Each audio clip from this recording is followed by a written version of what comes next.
दोस्तों आज हम 7 ऐसी चीजें देखेंगे जिससे अमीर लोग और अमीर होते रहते हैं। गरीब और मिडिल क्लास लोग बैंक में पैसे सेव करते रहते हैं, जबकि अमीर एसेट्स में पैसे लगाते हैं। जिन्हें नहीं पता, एसेट्स ऐसी चीजें हैं जो हमें पैसा कमा के देती हैं, जिसके लिए हमें काफी कम मेहनत करनी पड़ती है या फिर एक ही बार मेहनत करनी पड़ती है। इससे पहले कि हम स्टार्ट करें, कि आपको पता है कि कई कंट्रीज में नेगेटिव इंटरेस्ट रेट चल रहे हैं, यानी अगर आप वहां पे पैसा सेव करते हैं तो वो आपको इंटरेस्ट देने के बजाय आपके पैसे काट लेंगे।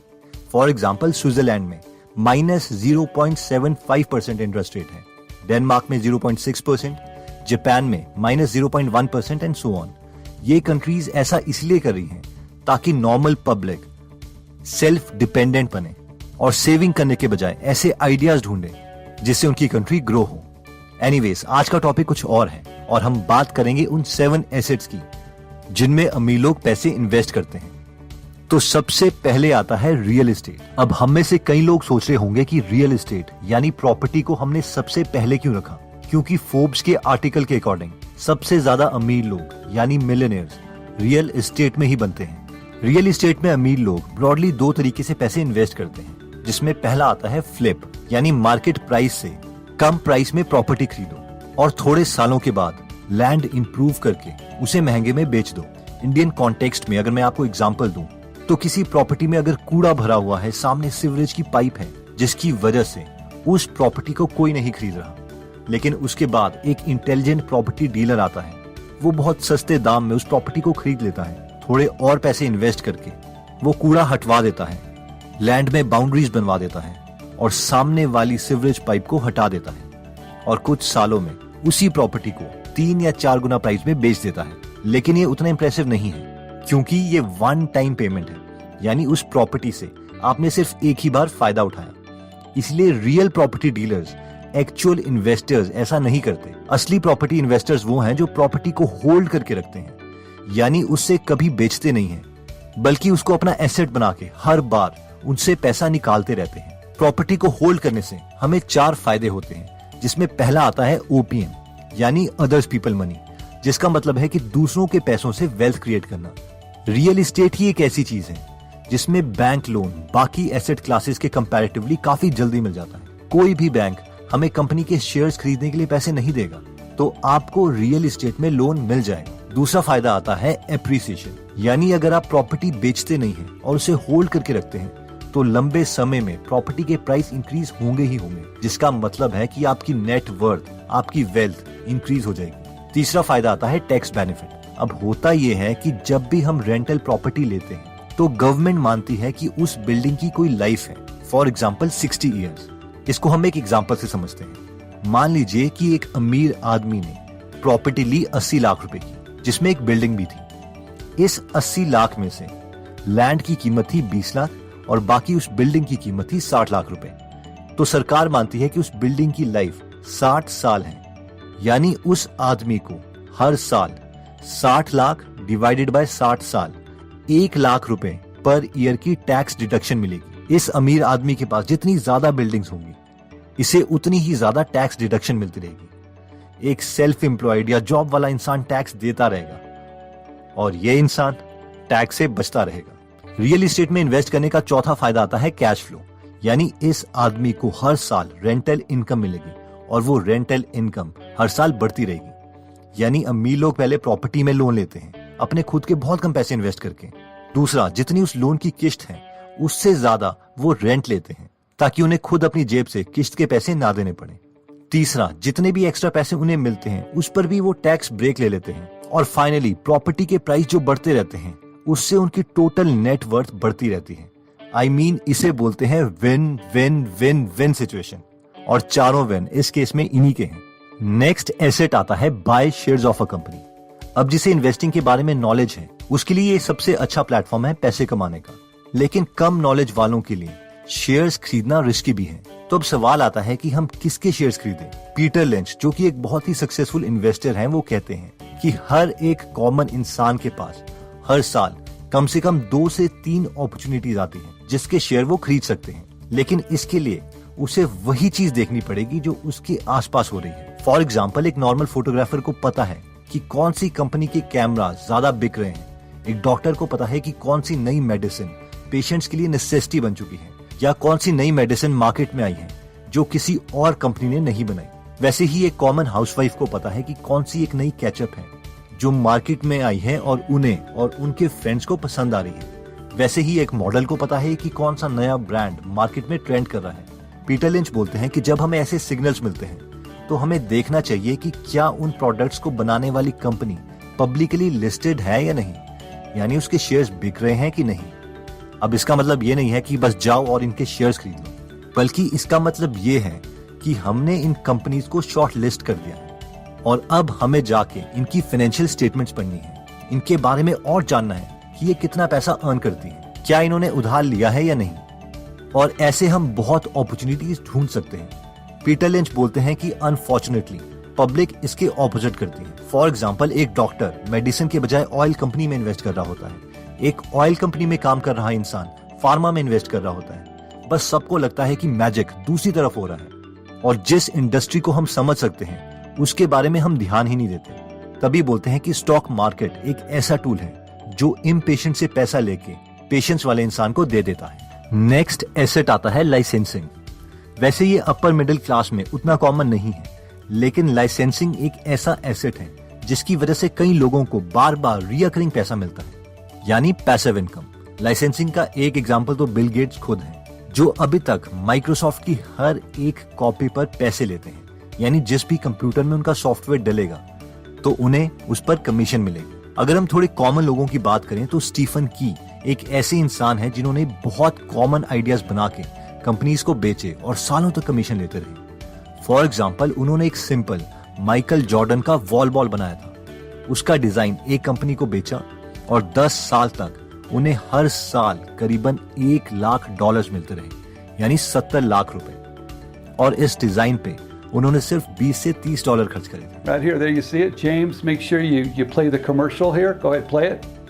Go one-on-one with Michael Jordan right in your own room with Michael Jordan Wall Ball. Best looking backboard I ever seen.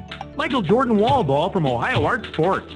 इनका दूसरा बड़ा हिट था ट्विस्ट एंड लर्न लेबल। ये बेसिकली एक नॉर्मल बॉटल है जिसके मेन लेबल के पीछे एक और लेबल होता है और जब इसे घुमाओ तो उसमें काफी ज्यादा डेटा दिख जाता है। और इस डिजाइन से स्टीफन को हर 3 महीने में $2.5 लाख मिलते थे, यानी एक साल में $1 मिलियन, 7 करोड़ रुपए, और वो भी सिर्फ एक बार काम करने पर।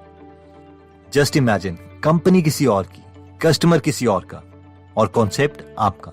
नेक्स्ट एसेट जिसमें अमीर इन्वेस्ट करते हैं वो है इंडेक्स फंड्स।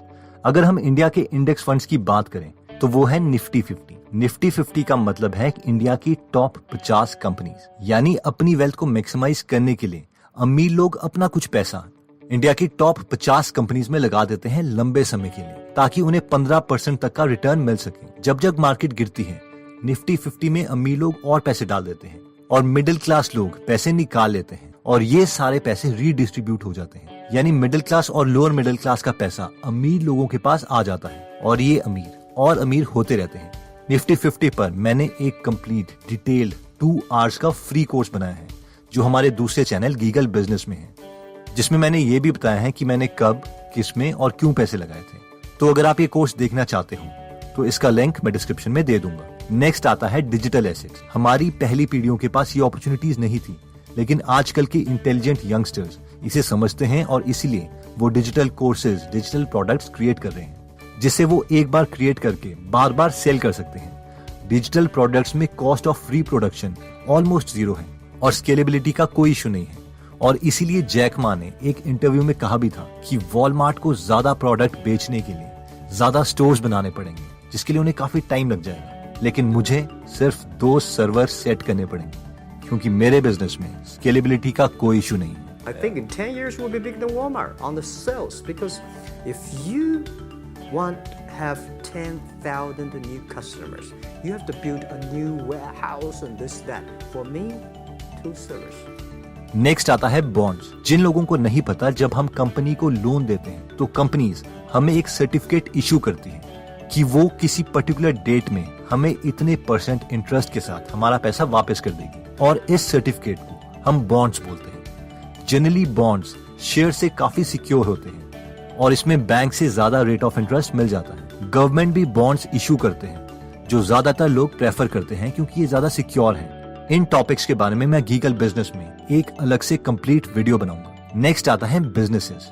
ऑब्वियसली बिजनेस ही ऐसी चीज है जो आपको बहुत कम टाइम में बहुत ज्यादा पैसा अर्न करके दे सकती है। अमीर लोगों के लिए बिजनेसेस का ये मतलब नहीं है कि वो बिजनेस में काम करना चाहते हैं, बल्कि उनके लिए बिजनेस एक एसेट है जो कि उन्हें पैसा कमा के दे, जिसके लिए उन्हें बहुत कम काम करना पड़े। ऑल्दो इलॉन मस्क जैसे लोग हैं जिन्हें अपना काम पसंद है और वो पैसों के लिए बिजनेसेस नहीं कर रहे हैं। एनीवेज, bizbuysell.com एक ऐसी वेबसाइट है जिसमें हम बिजनेसेस खरीद सकते हैं। अब इसमें इंडिया के कम बिजनेसेस हैं, लेकिन हमें इन्हें देख के बिजनेसेस के आइडियाज मिल सकते हैं कि क्या कोई ऐसा बिजनेस हम इंडिया में चला सकते हैं या नहीं। इसके अलावा हमारे पास flippa.com है जिसमें हम बिजनेस ढूंढ सकते हैं। अगर हम में से किसी के पास ऑलरेडी ऑडियंस है या वो मार्केटिंग में बहुत अच्छे हैं, तो वो इन वेबसाइट्स में से प्रोडक्ट्स खरीद के उनमें थोड़ी ट्विकिंग करके अपनी ऑडियंस को प्रोडक्ट बेच सकते हैं, जिससे उनका प्रोडक्ट क्रिएशन का टाइम भी बच जाएगा। तो दोस्तों, इस वीडियो में हमने 7 एसेट्स के बारे में देखा जिसे अपर मिडिल क्लास और अमीर लोग प्रेफर करते हैं, जिसकी वजह से वो अपना कम टाइम स्पेंड करके या फिर एक बार मेहनत करके पूरी जिंदगी रिवॉर्ड ले सकते हैं। इसमें सबसे पहले हमने देखा था रियल एस्टेट। सबसे ज्यादा मिलियनर्स इसी कैटेगरी से बने हैं क्योंकि इनमें लोन बाकी चीजों के कंपैरेटिवली जल्दी मिल जाता है और टैक्स ब्रेक भी मिल जाती है। नेक्स्ट कैटेगरी आती है शेयर्स। अगर हम खुद के बिजनेसेस स्टार्ट नहीं करना चाहते तो हम औरों के सक्सेसफुल बिजनेसेस में भी पैसा इन्वेस्ट करके एक वेल्थ क्रिएट कर सकते हैं, लेकिन ऑब्वियसली इसके लिए नॉलेज चाहिए ताकि हम इसे प्रॉपर्ली समझ के ही पैसे इन्वेस्ट करें। नेक्स्ट हमने देखा था लाइसेंसिंग, जिसमें हमने स्टीफन की का एग्जाम्पल देखा था, जिन्होंने बहुत ही कम पैसे इन्वेस्ट करके सालों तक लाखों की रॉयल्टीज ली थी। अगर इस टॉपिक को आप डिटेल में समझना चाहते हैं तो आप इनकी book one simple idea, turn your dreams into a licensing gold mine while letting others do the work, इस बुक को पढ़ सकते हैं। नेक्स्ट आता है इंडेक्स फंड्स। हमने एक फ्री कोर्स बनाया है गीगल बिजनेस चैनल में, जिसे आप जरूर देखिए। ये बहुत ही वैल्यूएबल कोर्स है। मुझे लगता है कि हर मिडिल क्लास आदमी को ये कोर्स जरूर देखना चाहिए, तो इसका लिंक मैं डिस्क्रिप्शन में दे दूंगा। नेक्स्ट आता है डिजिटल एसेट्स। अगर आपके पास ऑडियंस है तो आप अपनी नॉलेज यूज करके उनके लिए एक डिजिटल कोर्स क्रिएट कर सकते हैं ताकि आपको भी फायदा हो और उन्हें भी फायदा। नेक्स्ट हमने देखा था बॉन्ड्स। बॉन्ड्स में हमें सेविंग से ज्यादा इंटरेस्ट मिल सकता है, इसलिए इस टॉपिक के बारे में भी स्टडी करना शुरू कर दीजिए।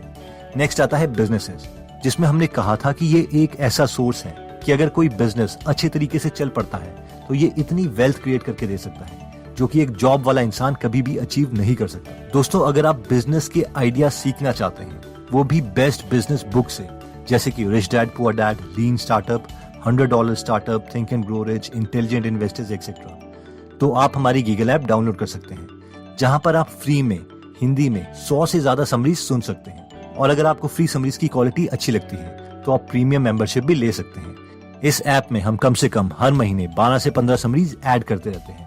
और हाँ, गीगल बिजनेस चैनल में एक फ्री इन्वेस्टिंग कोर्स है जिसे आप देखना मत भूलिएगा। इसके लिए हमने काफी मेहनत करी है। एनीवेज, अगर आपको ये वीडियो अच्छी लगी और आप ऐसी वीडियोस मिस नहीं करना चाहते तो सब्सक्राइब करने के बाद बेल का बटन दबाना मत भूलिएगा। आप कमेंट करके ये भी बता सकते हैं कि आप नेक्स्ट वीडियो किस टॉपिक पर चाहते हैं। जल्दी हम दोबारा आपसे मिलेंगे। जय हिंद।